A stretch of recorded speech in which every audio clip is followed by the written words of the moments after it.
pourquoi tu devrais arrêter de faire du Facebook Ads en 2022, c'est ce qu'on va voir dans cette toute nouvelle vidéo. Donc j'aime de moins en moins Facebook Ads. Surtout pour les dropshippers, etc. Parce que la concurrence, elle est de plus en plus importante et les blocages, vraiment, il y en a de plus en plus. Pour aucune raison valable, Facebook te bloque ton BM. Derrière, tu ne peux plus rien faire.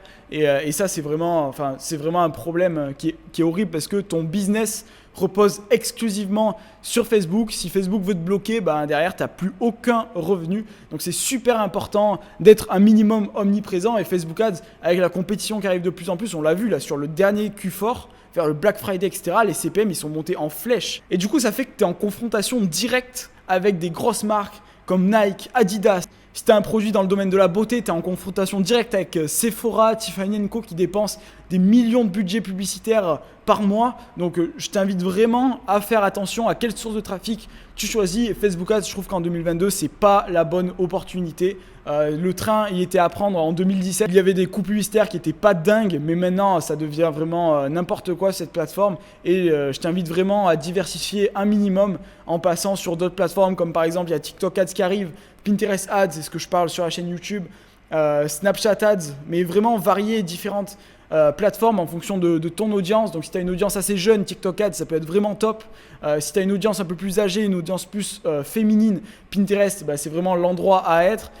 Et après, si tu as une audience assez variée, plutôt par exemple en France, je sais que Snapchat, ils ont une audience assez large. Je t'invite à faire du Snapchat Ads également, mais pas être dépendant de Facebook Ads, parce que tu vas être vraiment méprisé par tous ces blocages, toute cette instabilité. Au final, c'est le meilleur moyen d'avoir un business en dents de scie qui fonctionne vraiment pas du tout sur le long terme, avec aucune visibilité, aucune possibilité de revendre, parce que ton produit il a bien fonctionné peut-être pendant un mois, mais derrière, plus aucun résultat. Donc je t'invite vraiment à faire attention à ce point-là, et je trouve que c'est pas du tout une bonne opportunité de se lancer sur Facebook Ads en 2022. Ça ne veut pas dire que tu dois abandonner Facebook Ads, mais nous, Facebook Ads, comment on l'utilise? Surtout en retargeting en fait. On sait que les personnes sont sur Facebook, sur Instagram, mais globalement, ce qu'il faut faire, c'est vraiment les recibler sur Facebook, faire de l'acquisition par exemple sur Pinterest. Nous, c'est ce qu'on fait vraiment de mieux, de l'acquisition sur Pinterest. On balance à fond de la publicité sur différents produits et on utilise Facebook pour faire du retargeting. Facebook est très bon pour achever les ventes.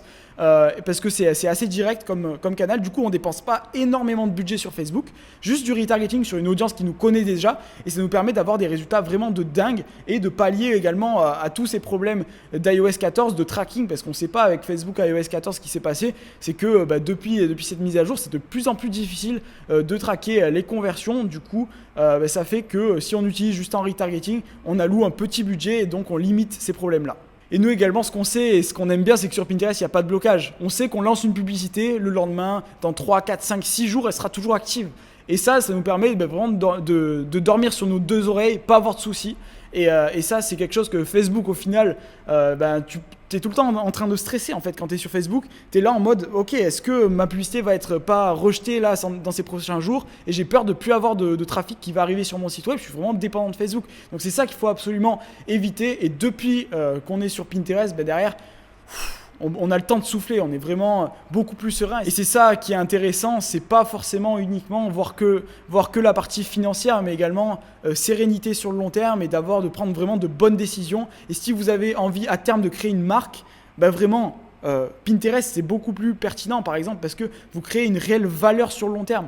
Sur Pinterest, quand vous lancez une publicité et que vous la stoppez, elle a encore un potentiel de performer en organique. Sur Facebook, vous coupez une publicité, les utilisateurs ne verront plus jamais la publicité. Donc c'est pour ça que je souhaitais vraiment vous indiquer ça, c'est que Facebook en 2022, il faut faire très attention et être dépendant de Facebook en 2022, c'est un danger vraiment absolu. J'espère que cette vidéo vous aura aidé à prendre conscience que Facebook Ads n'est plus forcément l'avenir et surtout en 2022. Si vous voulez en savoir plus sur d'autres plateformes, nous on est vraiment spécialisé sur Pinterest Ads, donc on arrive à générer plus de 3000 € sur cette plateforme.